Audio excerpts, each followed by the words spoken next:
Hello दोस्तों, आपका स्वागत है मेरे YouTube channel preparation of visual art में, जहां आज हम पढ़ने जा रहे हैं कला की परिभाषाएं। तो दोस्तों, उससे पहले लेकिन अगर आपने अभी मेरा चैनल सब्सक्राइब नहीं किया है तो जल्दी से जल्दी मेरा चैनल सब्सक्राइब करिए और रेड बेल आइकन दबाना ना भूलिएगा। तो चलिए शुरू करते हैं कला की परिभाषाओं में। लेकिन सबसे पहले ये जानना ज़रूरी है कि कला शब्द का पहला प्रयोग कहाँ हुआ है। तो भारतीय वाङ्मय के अनुसार जो है कला शब्द का पहला प्रयोग जो है ऋग्वेद में देखने को मिलता है, और उसके बाद कला शब्द का प्रयोग शतपथ ब्राह्मण में भी देखने को मिलता है, फिर तैत्तिरीय ब्राह्मण में, और उसके बाद अरणायक ब्राह्मण में, और लास्ट अर्थवेद में भी उसका कला शब्द का प्रयोग हमें देखने को मिलता है। इसके अलावा कला शब्द की बात करें तो कला शब्द जो है संस्कृत का शब्द है। ये कला शब्द जो है ला धातु से लिया गया है, जिसमें क जोड़ा गया है। ला का अर्थ होता है देना और क का अर्थ होता है सुख। सुख देना, जो वस्तु हमें सुख दे, जो काम हमें आनंद दे, वही कला है।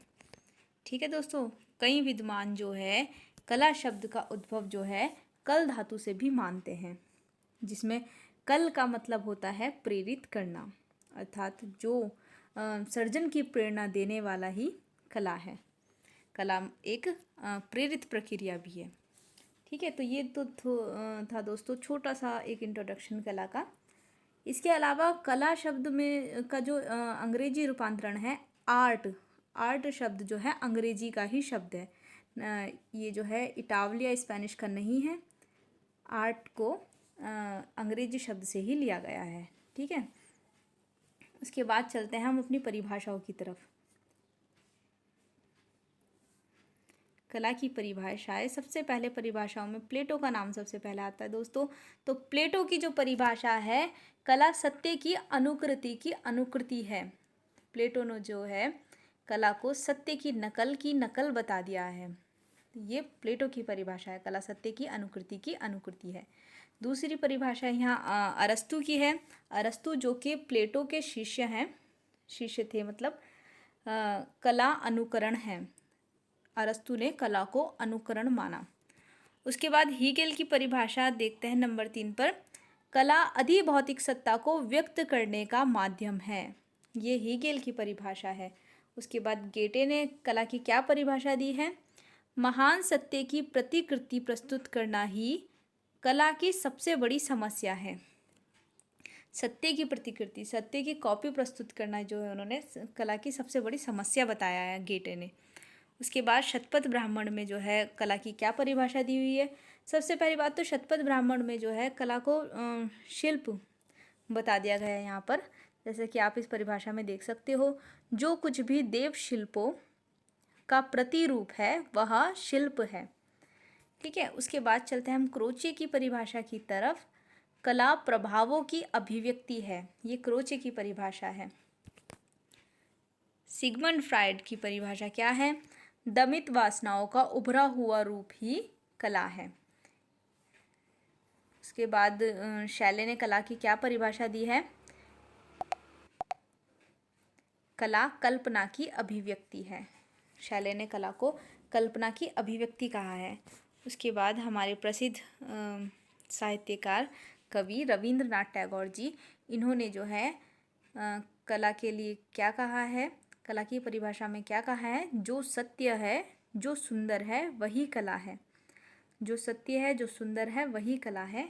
ये रविंद्रनाथ टैगोर की परिभाषा है दोस्तों। ये आपके एग्ज़ाम में बहुत काम आएंगी ये परिभाषाएं।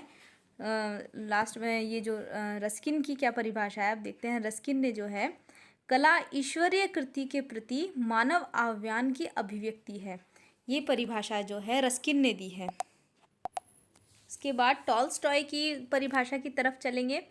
तो टॉल्स्टॉय ने कहा है, क्रिया, रेखा, रंग, ध्वनि, शब्द आदि के द्वारा भाव की वह अभिव्यक्ति जो श्रोता और दर्शक और पाठक के मन में भी वही भाव जागृत कर दे, वही कला है, ये टॉल्स्टॉय ने कहा है।